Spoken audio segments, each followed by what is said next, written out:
Hey everyone, welcome to Mr. Rainy Night. Before we dive in, drop a comment and let me know where in the world you're tuning in from. And if you're enjoying the story, don't forget to like and subscribe. All right, get comfy, relax, and let's begin.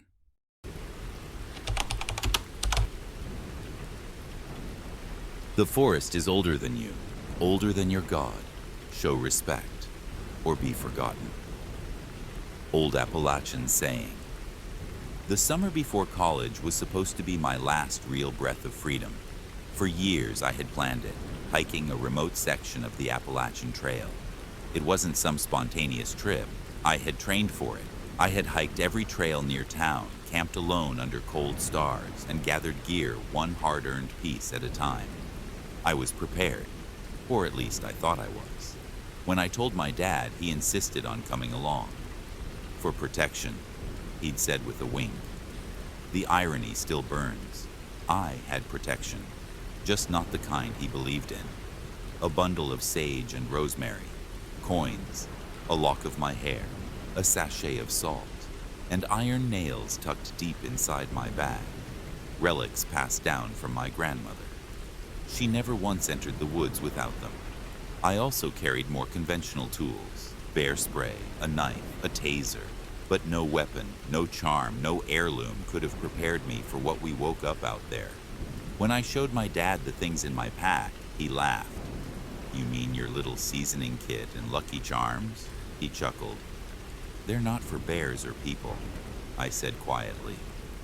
He didn't ask what they were for. Rule 1, keep salt and iron. On you salt purifies, iron protects. A line of either could be the only thing standing between you and what waits beyond the veil. The trailhead was too quiet when we arrived. Not peaceful, empty. The air carried a stillness that wasn't calm, but expectant, as if the forest itself was holding its breath, watching. No birdsong, no rustling, no wind. Dad didn't notice.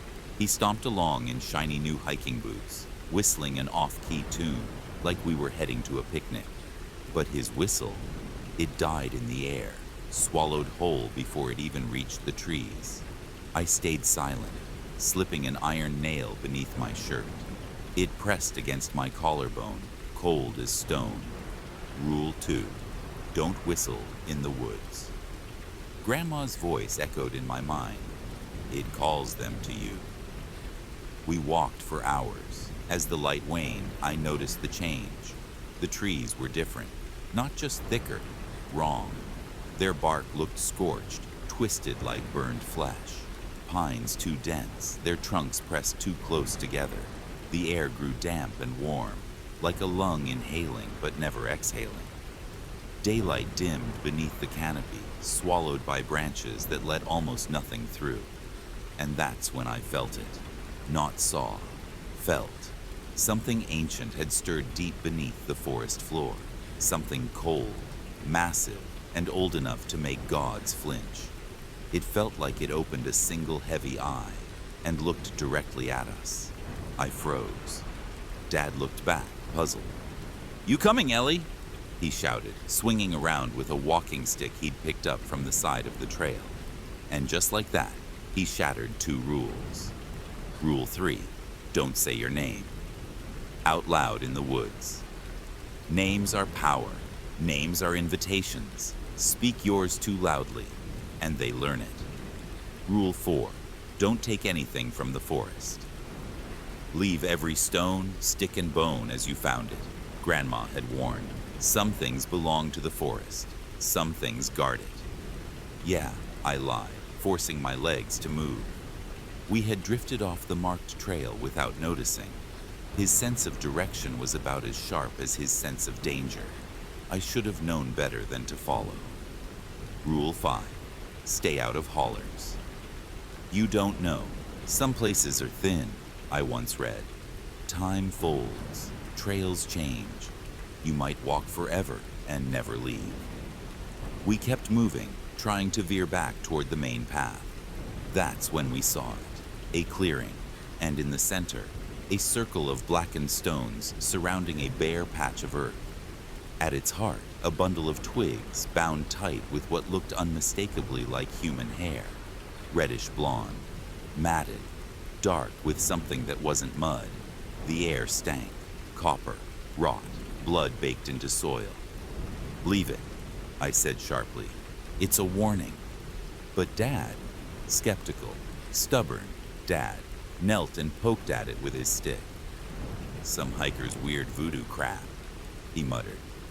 "Don't let it freak you out." "Dad, stop. Don't touch it." But it was too late. The stick knocked over the stones, and the forest changed. The wind shifted instantly, sharp, cold, and unnatural. It sliced through the trees like a knife, but no leaves moved. Then we heard it. Not a whistle like his earlier tune. This was different. Slow, piercing, almost human, but off. It rose and fell like a scream stretched too long. It scraped against something deep in my spine. It came from behind us, then from in front, then everywhere at once. "Did you hear that?" he asked. I grabbed his arm. "Don't look back. Don't speak. Walk now." We walked, fast, silent. But something had changed. The trail beneath our feet was gone, erased like chalk in the rain. The trees felt closer. They pressed in around us, no longer just tall, but watching. We passed the same tree 3 times. Its bark split down the middle in 3 deep vertical gashes, too wide to be a bear, too precise to be an accident. Dad clenched his walking stick. "How the fuck are we going in circles?" he barked. "We've been walking straight the whole time." Another whistle cut through the air, closer, sharper. I didn't wait. "Run!" We tore through the woods, branches clawing at our faces, fog rising like steam from the ground, thick and fast. I could barely see, but I could feel it. Something was running with us. No, through us. It weaved between the trees, just out of sight. I caught flashes, a limb too long, a bend in the wrong direction, movement too fast for anything human. Then I saw it, a shape, a body. It had joints, too many of them. It didn't run, it skittered. Its face shimmered and twisted. For one breathless second, it wore my face. Then his, then something else, something featureless and ancient. Rule 6, that's not a deer. If it walks like a deer, but the joints are wrong. If it looks at you like it knows you. If it stands on 2 legs, run. Don't scream. Don't look back. We didn't stop until our legs gave out. Night had fallen. The fog hung thick like breath over cold glass. We collapsed near a fallen log. Dad's face was pale, lips trembling. "I think we're lost," he muttered. "You think?" I snapped, already pulling my bag open, searching for the salt. "We should make camp. We won't survive moving through this in the dark." He didn't argue, just sat, wide-eyed and shivering. "Ellie, that thing, I saw it. It looked like a deer, but it stood like a man, and its face." "I know," I said flatly. "You shouldn't have touched the stones." We ate in silence, if you could call it eating. I chewed without tasting, my senses focused on the trees. I made a ring of salt around the camp and pressed an iron nail into Dad's palm. He flinched. "What's this for?" "Just hold it." The fire hissed in the damp air. We didn't talk. We didn't laugh. We listened. I woke up sometime later, not to a sound, to a lack of one. The fire had died. The forest was deathly still. And then I heard it. "Dad, Dad, help me!" My voice, but not. Too flat, off-tempo. Like a recording played just a little too slow. Like someone trying to be me, but not quite understanding how. Dad was already out of his tent. "Ellie, where are you?" "That's not me," I shouted, grabbing his arm. "I'm right here." He jumped like I'd shocked him. "Then who the fuck is that?" We stood still, then again from just beyond the trees. "Dad, I'm scared. Please help me." Closer, too close. Something moved in the brush just outside the firelight. And then I saw it. Eyes, not glowing like a cat or raccoon, glowing like intelligence. Yellow, still, waiting. Rule 7. If you see glowing eyes, run because they're not blinking, because they're not reflecting light, because they're watching you. More rustling, more eyes, to the left, to the right, above us, too high off the ground. Dad and I backed up toward the fire. I dumped what little salt I had left in a frantic circle around the pit, hands shaking as I fought to get the flames going again. And then the voices came. Not one, many. Dad, Ellie, help me. Layered, warped, twisting in tone, crying one moment, laughing the next, like a chorus of wrongness. Shapes moved just beyond the tree line. Too many joints, crawling, flickering in and out of view, like whatever they were couldn't quite hold still in our world. I threw sage into the fire. It hissed. Some of the eyes flinched, some didn't, and then a whisper came from right at the edge of the salt line. You shouldn't have touched it. The voices didn't stop. They circled the camp like wolves, but they didn't bark or growl. They whispered, laughed, sobbed, gurgled in languages no one alive was ever meant to hear. My hands were trembling, fingers clenched tight around the empty salt pouch. The circle was weak, patchy in places. I didn't know how much longer it would hold. Beside me, Dad sat frozen. The iron nail I'd given him clenched so hard his knuckles had gone white. His mouth was open slightly, but no sound came out. He looked like he wanted to scream, but couldn't, as if he was afraid something might crawl in if he did. And then the forest shifted, not physically, spiritually. The air grew thick, almost gelatinous. My skin tingled like it was brushing up against something alive. And then we heard it. Footsteps, human, heavy, deliberate. They stopped just outside the salt ring, and then came the voice. Ellie, you always did love the woods. I froze. My heart stopped. That voice, I knew it. My mother's voice. She died when I was 8. Pneumonia, 3 towns over, a closed casket funeral. I hadn't heard her speak in 10 years, but that voice, I would know it anywhere. I turned. I shouldn't have, but I did. Standing just outside the salt circle was her. Or something wearing her skin, right height. Same soft dress from the funeral photo that still sat on our mantel. She even had the birthmark near her jaw. But the face was wrong. The smile stretched too wide, the eyes too big, too glassy. She didn't blink, didn't breathe. She stepped forward. One bare foot touched the edge of the salt. It hissed. Her toes blackened instantly, cracked like burnt wood, and crumbled into ash. She recoiled, snarling, and for a second, the mask slipped. And behind her, something stirred, something tall, something vast enough to brush the lower branches as it moved. Its silhouette was monstrous, yet familiar, towering antlers that scraped bark and bone. A body shaped like a deer, but not.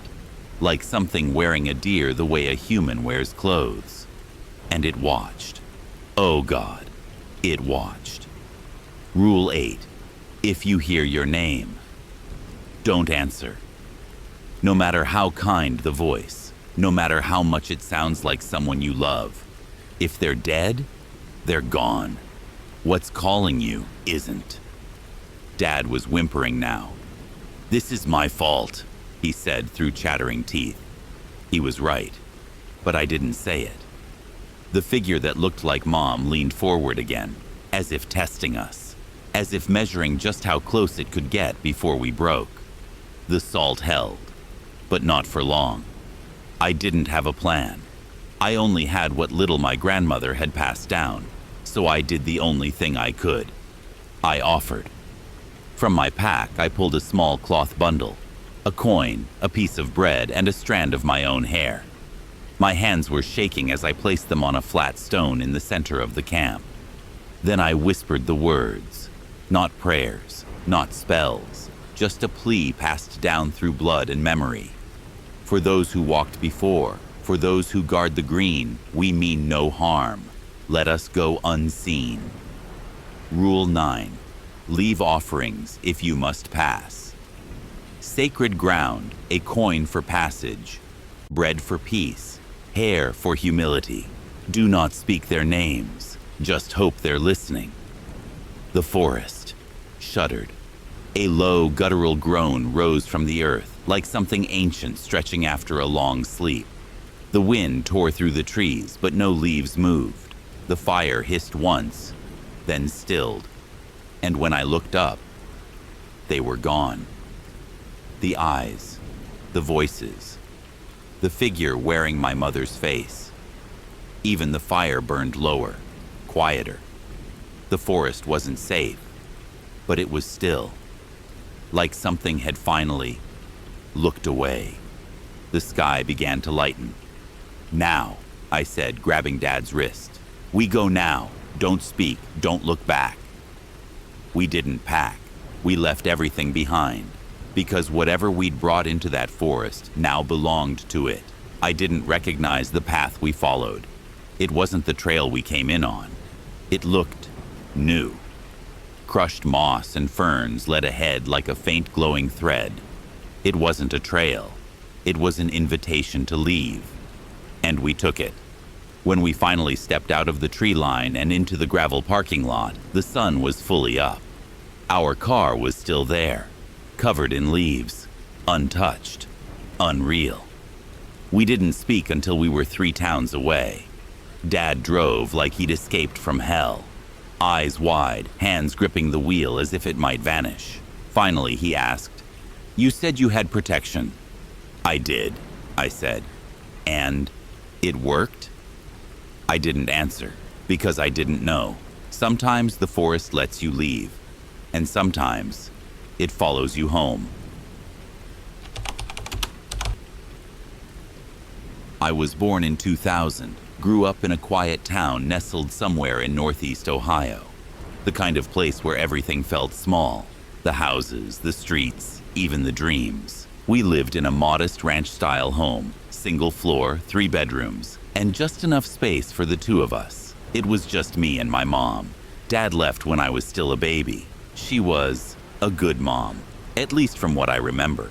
We didn't have much, but she always made sure I was okay. She worked long shifts at a small-town diner, always tired, always kind. We watched movies together on the couch, shared popcorn, laughed at the dumb parts. She'd kiss me on the forehead, tuck me in, and tell me she loved me every night.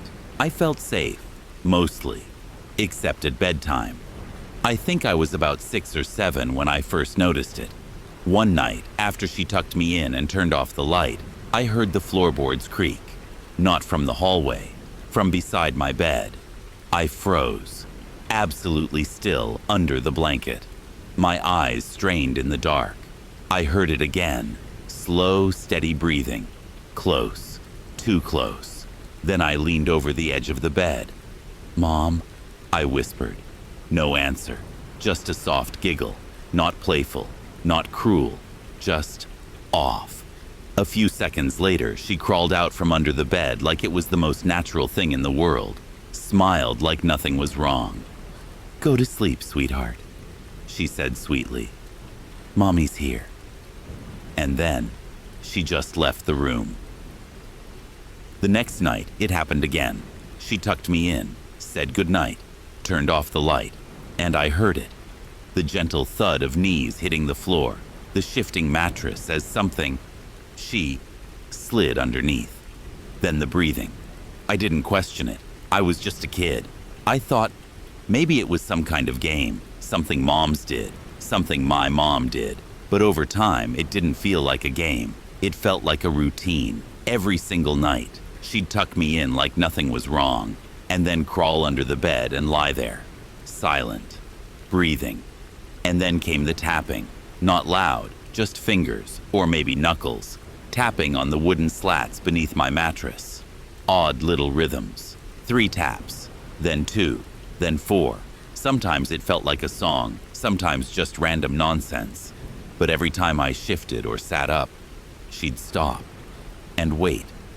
Sometimes when I lay there too long, I'd feel it. the sense of eyes on me.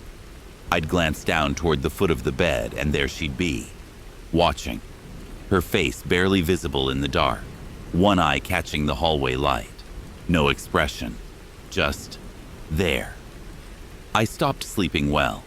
I stopped turning toward the edge. I stopped moving at all. If I tried to leave the bed, she'd grab my ankle. Not hard, just enough to keep me still. And then she'd laugh again. That weird little giggle that never really felt like hers. I never told anyone. Because how do you tell someone your mom lives under your bed at night? Not every night was terrifying. Some nights she just lay there, breathing, whispering to herself. I couldn't make out the words, just soft murmurs, steady and calm, like she was talking to someone I couldn't hear. Sometimes I wondered if there was someone else under the bed with her, something else. And yet, during the day, she was normal, totally normal. She made me lunch, drove me to school, helped with homework, laughed at cartoons with me, hugged me, asked about my day. She was the same loving, tired, overworked mom I always knew. That's what made it worse. That duality, that disconnect between day and night. Because the moment lights went out, she wasn't the same. By the time I was 9 or 10, I had stopped trying to figure it out. I just accepted it, like a bruise you stop touching. I started sleeping on the couch when I could get away with it. Some nights I'd lie awake, pretending to sleep, just listening for her knees hitting the floor. Other nights I didn't pretend, and still, she never missed a night. There was one time, I still remember, when I almost asked her directly. We were in the kitchen, she was peeling an apple, and I said, "Mom, why do you sleep under my bed?" She stopped, just for a second. Then she blinked and smiled. "Oh, buddy, I don't do that. You must be having silly dreams." Her voice was light, but her hands, they were shaking, just a little. That night, the tapping was louder than ever, like she was angry, or scared, or both. After that, I stopped asking questions. I avoided eye contact at bedtime. I slept face up, unmoving, with the blanket pulled to my chin and my feet far from the edge. Some nights, she'd peek again, her face emerging from the dark like a slow nightmare. That same glint in her eye, that blank expression. I never screamed, never called for help, because if I screamed, I didn't know what would come out of her, or what might come instead. When I turned 11, she told me I was old enough for a lock on my door. I didn't ask for one. She offered. "Big kid now," she said with a wink. "You need privacy." She never came into my room after that, ever again. And somehow, that was more terrifying than the years she spent under my bed. Time moved on. I grew up. We stopped talking about bedtime. We stopped talking about a lot of things. Eventually, I moved out. College, work, a small apartment 2 towns over. I called her on weekends. We stayed close. But there were still things between us, unspoken things, shadows that lingered behind every "I love you." She never brought it up, and neither did I. When I was 23, she got sick. Cancer, fast, unforgiving. It took less than 3 months for her to wither from vibrant and sharp to small and confused in a hospital bed. I visited every day, sat by her side, held her hand through the fog of painkillers and moments of lucidity. Most days, she barely recognized me. But then, one night, she looked straight at me, eyes suddenly clear, like the fog had lifted just for a few seconds. She grabbed my wrist with surprising strength. "I kept you safe, you know." Her voice was firm, not a whisper, not a plea, a statement. "You were never alone at night." And then she let go. She never spoke clearly again. I sat there frozen, replaying those words over and over in my mind. "You were never alone at night." What did she mean? Was it protection? Was it a secret? Was it her? Was it something else? I still don't know. Maybe she believed it. Maybe I imagined it all. Or maybe the thing under my bed all those years wasn't trying to hurt me. Maybe it was keeping something worse away. These days, I live alone. I lock my door. I sleep light. I don't own a bed frame, just a mattress on the floor.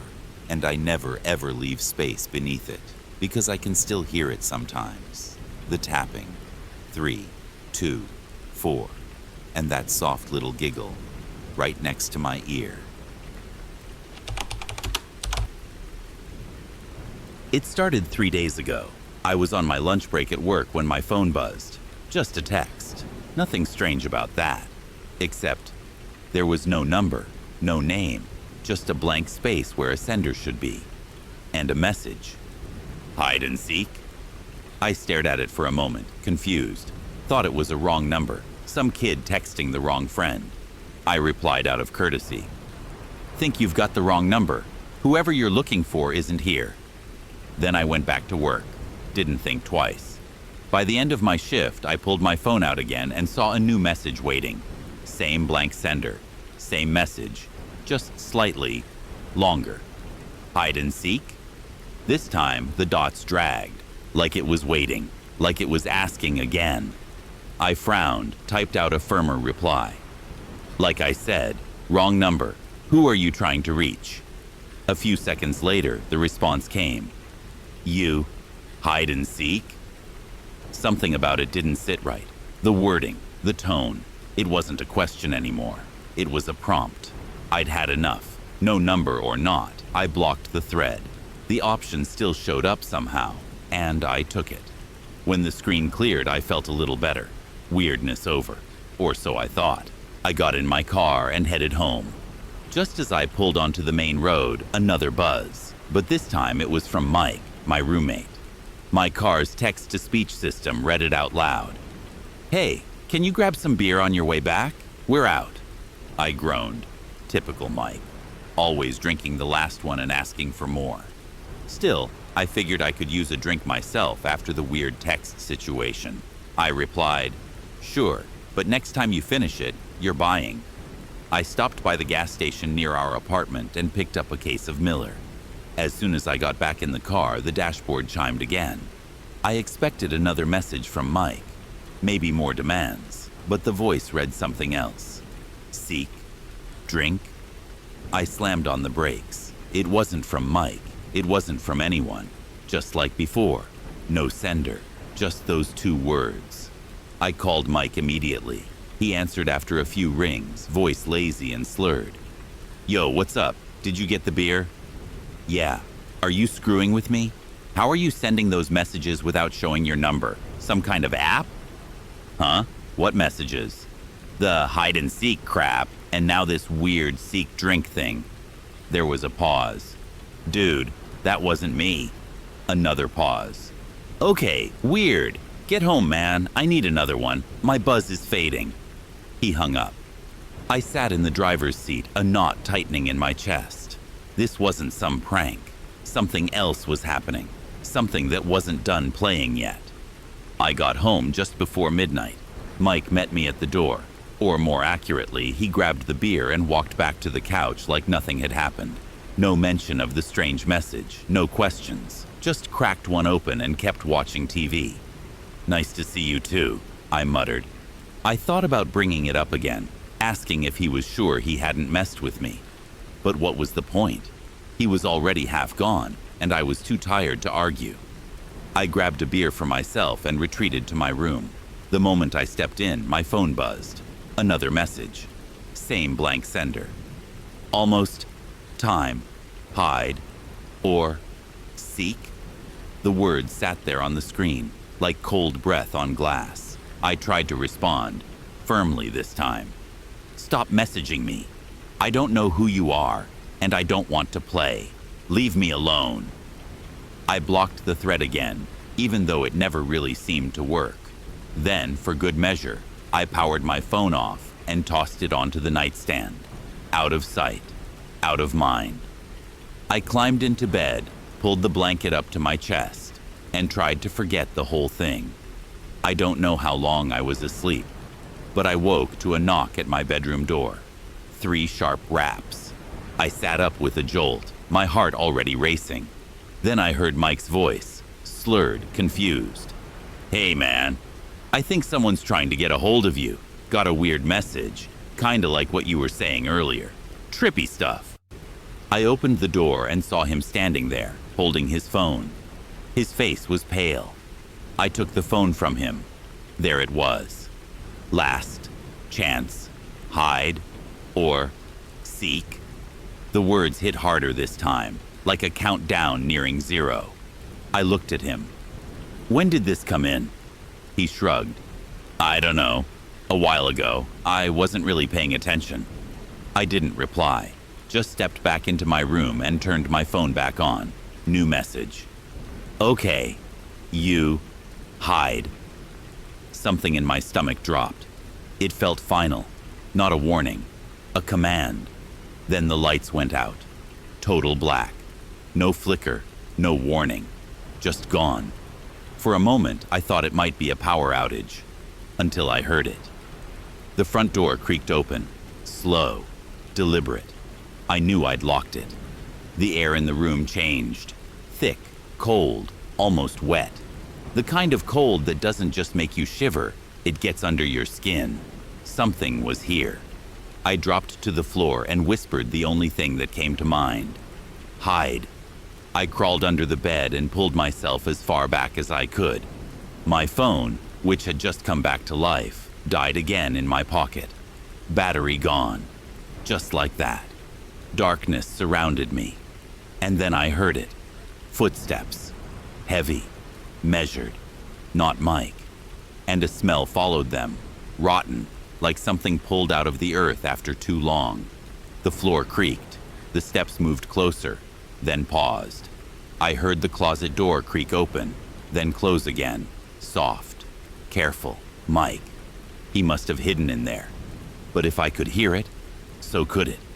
The steps moved again, quicker this time, into the room, right up to the closet. I held my breath, and then I heard the wood shatter. Mike's scream tore through the apartment. High, raw, real, then nothing. Just silence. No dragging, no fighting, no noise at all. He was just gone. I stayed under the bed, paralyzed, frozen by a fear that felt older than anything I could explain. I don't know how long I waited. Minutes, hours. Eventually, the lights flickered back on, and everything was quiet again.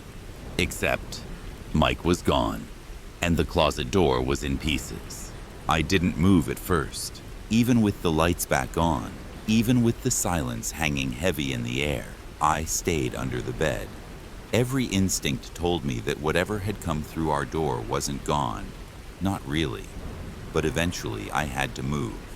I crawled out, slow and shaking, ears straining for any sound. The apartment felt different. Still the same walls, same floor, but something about it had shifted, like it no longer belonged to us. The closet door was in pieces, splintered and jagged like it had been crushed from the outside in.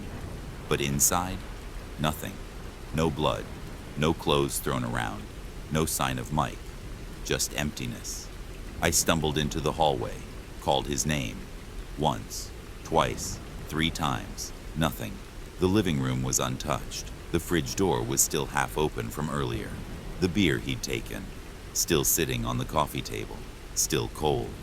But Mike, gone. I wanted to scream, wanted to cry, wanted to do something, but I couldn't even figure out what happened. How do you explain someone disappearing without a sound? How do you call the police and say, my roommate lost at hide and seek, and now he doesn't exist anymore? No one would believe me. Hell, I barely believed it. But deep down, something in me knew. The game was real, and Mike had lost. That was 2 days ago. No trace, no sign. His room untouched. His name now, a question no one knows how to answer. I tried to forget, tried to move on, tried to act like maybe I'd dreamed it all. But tonight, as I sat down to write this, to get the memory out of my head, my phone buzzed. The screen lit up. No number, just a message. Hide and seek. I stared at it for a long time. My hands were cold. My chest was tight. Then I did something I still don't understand. I opened the message, typed one word, seek, and I hit send. Now I sit here, waiting. The lights are on. My door is locked. But I know it doesn't matter. Not anymore. Because the game has started again. And this time, I chose to play.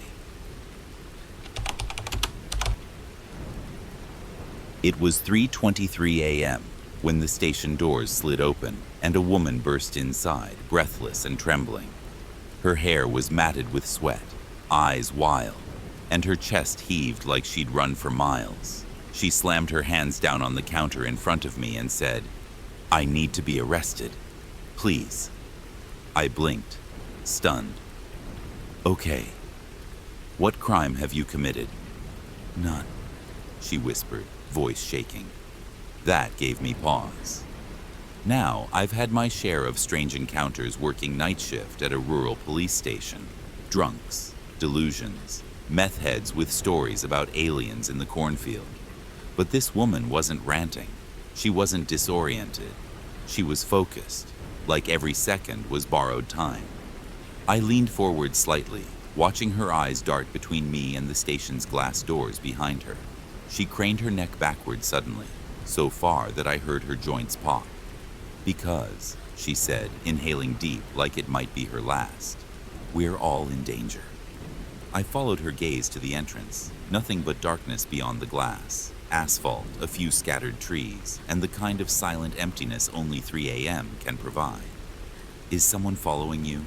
I asked, already feeling a chill creep into my bones. She shook her head too hard, too fast. Her neck cracked again. "No, I'm just checking that we're alone." And there was something about the way she said it. Not like a victim, more like a warning. I felt a weight settle in my chest. I've stared down grown men twice my size, kicked down doors, wrestled knives from lunatics. But something about this woman, this Tamsin, as I'd later learn, scared me in a way I couldn't explain. "There are 3 other officers on duty tonight," I said. "We're not alone." Her eyes snapped back to mine. "Do the doors count?" she asked. My voice caught. "Count in what way?" He told me I won't be able to leave a room, a building, a cell, without permission, spoken permission, that I'd need to be told I can go, that I'd be stuck unless someone let me out. My skin crawled. "Who told you that?" Her mouth opened slightly like she wanted to answer, then closed. "Do I have to commit a crime?" she asked, eyes welling. "Can't you just lock me up, please?" "That's not really how it works," I said cautiously. "If you haven't done anything, I'm not protecting myself," she snapped, eyes suddenly wide. "I'm trying to protect you." That's when Officer Bowen stepped out from the back hallway, rubbing her eyes. "What's going on out here?" she asked. I tried to keep my tone level, but my stomach was tying itself into knots. "This woman says she needs to be arrested, but she hasn't committed a crime." Bowen raised an eyebrow. "What's your name, sweetheart?" "Tamsin," she said. "Please, lock me up. You don't understand. Something bad is about to happen." Bowen gave me a subtle look, the kind 2 cops share when someone might be unwell. "Okay, Tamsin," she said, calm and measured. "Can you tell us what exactly is about to happen?" Tamsin looked down, buried her face in her hands. "I don't know," she murmured, voice muffled by her palms. "But it's inside me." I froze, not because I understood what she meant. I didn't. But the way she said it, the fear in her voice, it wasn't fear of being hurt. It was fear of hurting someone else. Bowen leaned toward me and whispered, "We need a psych consult." "She might be in real danger," I whispered back. "Maybe," Bowen replied, "but that's not for us to diagnose. You call it in. I'll stay with her." I nodded and stood up from my chair. "Tamsin, I'm going to step into the office for just a moment, okay? We're going to help you. Just stay here with Officer Bowen." Tamsin's head jerked up. "No, wait, please. There's no time. Just arrest me." "Relax," Bowen said gently. "We've got you. Everything's going to be all right." I slipped into the office, closed the door, and made the call. From the one-way window overlooking the lobby, I could still see them talking. Tamsin was shaking now, her hands wringing at her sides. I got patched through to a mental health specialist and began explaining the situation. And that's when it happened. A voice, not mine, spoke through the phone, low, garbled, not human. "No, we'll escort you all." I froze. On the other side of the glass, Tamsin turned her head and smiled directly at me. She shouldn't have been able to see me through the one-way window, but somehow she did, and her smile was the most terrifying thing I'd ever seen. Then the lights in the station went out, and everything changed. The entire station went dark, not a flicker, not a surge, just a sudden absolute absence of light. I froze with the phone still pressed to my ear, the line now dead silent. Not even a dial tone, no hum of electricity, no mechanical buzz from the vents, just nothing. Then my radio crackled, one loud pop followed by static, and then Officer Harling's voice. "Dispatch, anyone there? Power's out. Lobby cam's gone offline too. I'm going to check the breaker."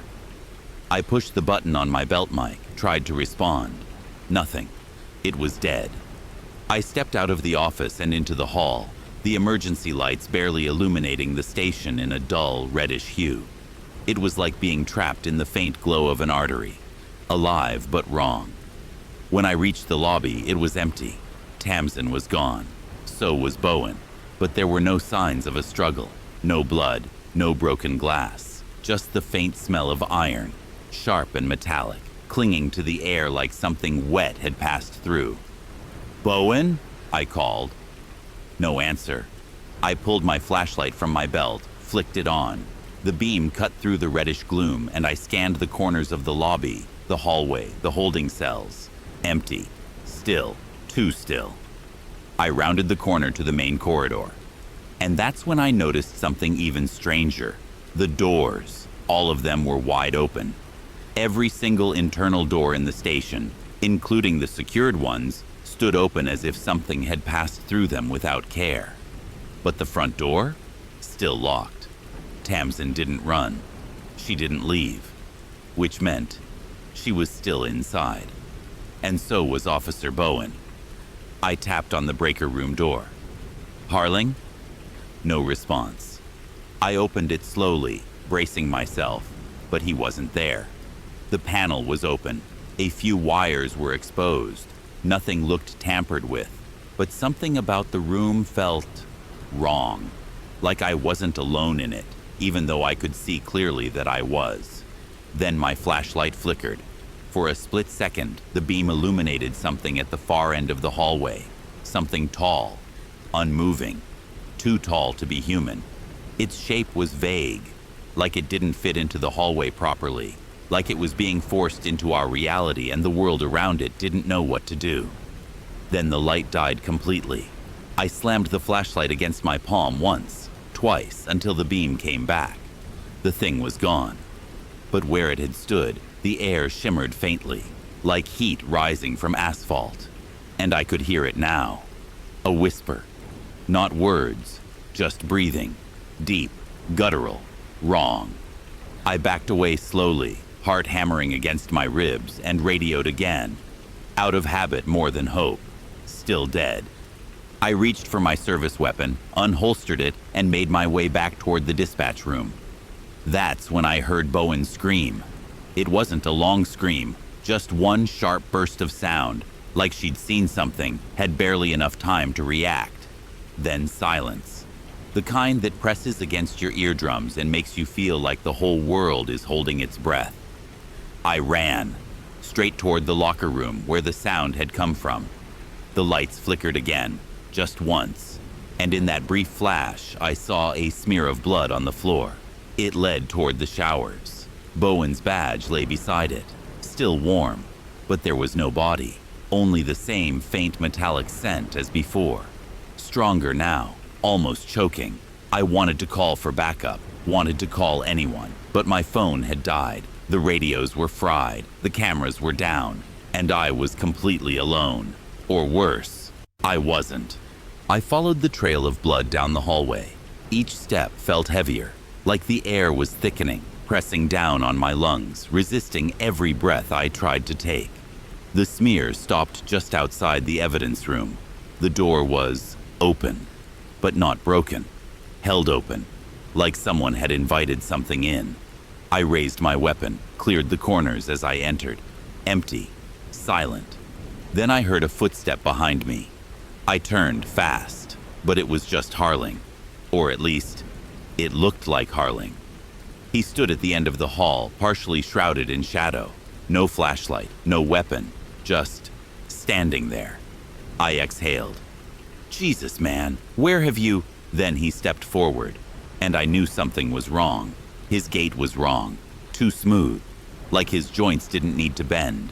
His skin looked pale, almost waxy, and his smile was fixed, too fixed. "Where's Bowen?" I asked. He said nothing, just smiled wider. "Harling?" Another step forward. That's when I raised my gun. I said, "Where's Bowen?" He tilted his head, just slightly, like a marionette tugged by a confused puppeteer. Then he spoke. But it wasn't his voice. It was low, layered, like 5 different people were speaking through his mouth at once. "She's being escorted." That word, escorted. I remembered the voice on the phone. "We'll escort you all." He moved again. Quick this time, jerky. I fired. The shot echoed down the hall, tearing into his shoulder. He didn't react, didn't flinch, just looked down at the wound like he was curious, like pain was a concept he'd only read about. Then he opened his mouth, wider than any human should be able to, and a sound came out, a long, wet clicking, like teeth made of glass grinding together. I ran. I made it back to the dispatch room, locked the door, pushed a filing cabinet in front of it. Then I turned and saw Tamsin, sitting on the floor, knees pulled to her chest, blood on her hands, but none of it hers. She looked up at me. "They're inside," she whispered. "They wear people like clothing, move around in them, learn how we talk, how we walk. They're practicing." I stared at her. "What are they?" "I don't know," she said, "but they said we failed, that we didn't pass inspection." "Inspection for what?" She shook her head, eyes hollow. "For compatibility." Then she smiled, not wide, not evil, just empty. Behind me, the door creaked. I turned slowly. Harling, or what used to be Harling, stood there, smiling with a mouth that was too wide, too full of teeth. And behind him, more shapes were forming in the hallway, shadows that didn't match any human outline. I looked at Tamsin. "Can we get out?" She shook her head slowly. "Not unless they let us." The last thing I heard, as the light flickered and the world dimmed, was the sound of that same layered voice echoing through the station. "We'll escort you all." And then, darkness. Growing up, I always knew there was something wrong with my grandfather. Even as a kid, I noticed it. The way he avoided sunlight like it burned his skin. The way he whispered to himself late at night in a language no one recognized. He lived in a small, crooked house on the edge of Lodell, a place even locals didn't like to mention after dark.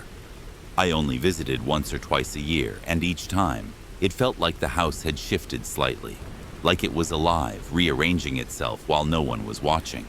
But the thing I remember most was the door. A heavy wooden door at the far end of the upstairs hallway, always locked. No key, no explanation. Grandfather never mentioned it, neither did my parents. It was just there, like a wound no one wanted to poke. And yet, I was obsessed with it. When I was 12, curiosity got the best of me. While my grandfather was asleep in his chair downstairs, snoring softly with a hand still gripping a glass of something dark, I crept up the hallway barefoot. The old wood groaned beneath my weight, each step feeling like it echoed louder than the last. I reached the door and touched the knob. Ice cold. Not just cool, unnaturally cold, like metal left out in the snow. The kind of cold that sinks into your bones. I pressed my ear against the wood. Silence. Then, a whisper, so faint I thought I imagined it. Just a breath, like something was breathing on the other side. I jumped back, heart pounding. The door stayed shut. But I didn't sleep that night. Years passed. Grandfather grew stranger, gaunter.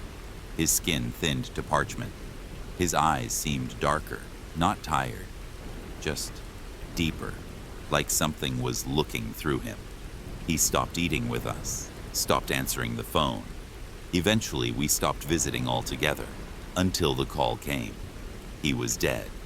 We went back for the funeral. I didn't cry. Neither did my dad.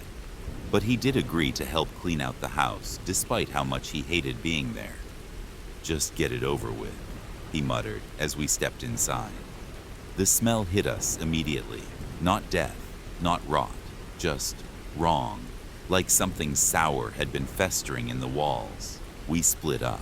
Me on the second floor, Dad in the basement. I walked the hallway slowly, flashlight in hand, even though it was still daylight. Dust coated everything. The air felt heavy. I stopped in front of the door, still locked. But this time, the lock was rusted through. The wood around the hinges was soft, like it had been gnawed at from the inside. I shouldn't have touched it, but I did. With a soft click, the door creaked open. And what I saw inside was not a room. It was a shaft, a deep black tunnel descending into the earth, lined with pale stones, slick with moisture. A faint pulsing came from somewhere below. Not a sound, but a feeling, like the earth had a heartbeat. The walls were covered in scratches, deep, desperate scratches, and scrawled across the frame of the doorway in something that looked far too much like dried blood were the words, "Do not feed it." I didn't understand, not yet, but I was about to. I slammed the door shut, locked it, pushed an old dresser in front of it, told myself I was imagining things, but I wasn't, because that night, I heard it. A low, wet, echoing sound, like something huge shifting beneath the floorboards, and then a sharp scratching against the wood. It didn't come from the walls or the attic. It came from below. The next morning, Dad asked if I'd heard anything strange. I told him no. He looked at me for a moment, and I could tell he didn't believe it. Later that day, we buried my grandfather. Closed casket. The priest muttered his verses. The air smelled like cut grass and rain, and only 4 people showed up. But just before they lowered the casket into the ground, I saw something that made my skin crawl. The lid was wet, not rained on wet. No, this was from inside. Condensation on the underside of the glass cover, like someone had been breathing in there. I didn't say anything, just stared. And when they put him in the ground, I felt something shift beneath my feet. A ripple, not in the dirt, in the air. That night, the sound returned, this time louder, like something was hungry. And I wasn't the only one who noticed. Over the next few days, weird things began happening around Lodell. Cats vanished, dogs refused to go outside, livestock in nearby farms were found mutilated. No blood, just gone, like something had scooped them hollow. The sheriff found the carcass of a deer in the woods with its entire torso missing, as if bitten off in a single gulp. And the worst part? No footprints, no signs of predators, just silence and emptiness. Dad finally confronted me. "You opened it, didn't you?" I didn't answer. He grabbed my arm. "You shouldn't have opened that damn door." His eyes were wild, his voice cracking. It was the first time I ever saw him afraid. Then he told me the truth. My grandfather wasn't just strange. He was a warden. For nearly 40 years, he'd kept the thing below fed on rules, rituals, and silence. Not food, not really, just attention. Blood every 7 years, whispered names, forgotten animals. Nothing big, nothing public. It was a deal. One he never explained, and I had broken it. "I thought he had more time," Dad said quietly. "I thought when he died, the seal would hold for another cycle, long enough to figure something out." He looked at me, eyes sunken. but now it's awake. That night, the sounds were everywhere. Scratching, groaning, whispers that didn't match any language. I watched from the upstairs window as streetlights flickered one by one until the neighborhood was swallowed in darkness. Somewhere in that blackness, something moved, and I swear I heard it speak, not out loud, but inside my head. More. Then came the scream, far away but human, then another, and another, until the whole town sounded like it was being eaten alive. I had never seen the light vanish that fast, or maybe it didn't vanish. Maybe something swallowed it. We left the house that night, packed nothing, just ran. But the hunger followed. Lodell made the news. They called it a gas leak, then a chemical spill, then a mass hallucination. But we knew the truth. People didn't faint. They didn't panic. They vanished, one by one. Then in groups, whole families gone without a trace. No screams, no struggle, just empty beds and cold plates of food, like the town was being erased, bite by bite. Dad was quiet after that. He stopped talking, stopped eating, just stared out the motel window with dead eyes, clutching an old journal I'd never seen before. One night, I asked him what it was. He didn't answer, just handed it to me, then walked into the parking lot and never came back. I waited until morning. He never returned. The journal belonged to my grandfather. Its pages were filled with symbols, rituals, and dates, things that read more like warnings than writings. And then I found the final entry, scrawled in trembling handwriting. It's getting stronger. The rules don't hold it like they used to. Blood buys time, but blood also wakes it. I've fed it for years, but I fear it knows me now. It knows who came after me. My phone buzzed, a number I didn't recognize. I answered without thinking. Static, then a whisper. You opened the door. I hung up, but the whisper didn't stop. It echoed in my head, every time I blinked, every time I tried to sleep. You woke it. You're next. Weeks passed. I kept moving, changed names, burned my clothes, slept in cars, avoided mirrors. I thought I could outrun it. But one night, I looked up at the stars and saw they were gone. Not clouds, just darkness, spreading like a stain across the sky. And I realized it wasn't hunting me. It was coming through me. My skin started to feel wrong, like it didn't fit right, like something beneath it was trying to stretch out. I caught myself whispering things in the same language my grandfather used to mutter. I didn't understand them, but I couldn't stop. Now I sit in another cheap motel, another nameless town, writing this because I don't think I have much time left. The hunger is inside me now. I can feel it. It's learning how to be me. Soon it'll know enough. Soon it won't need a door. It'll just open. Do not feed it.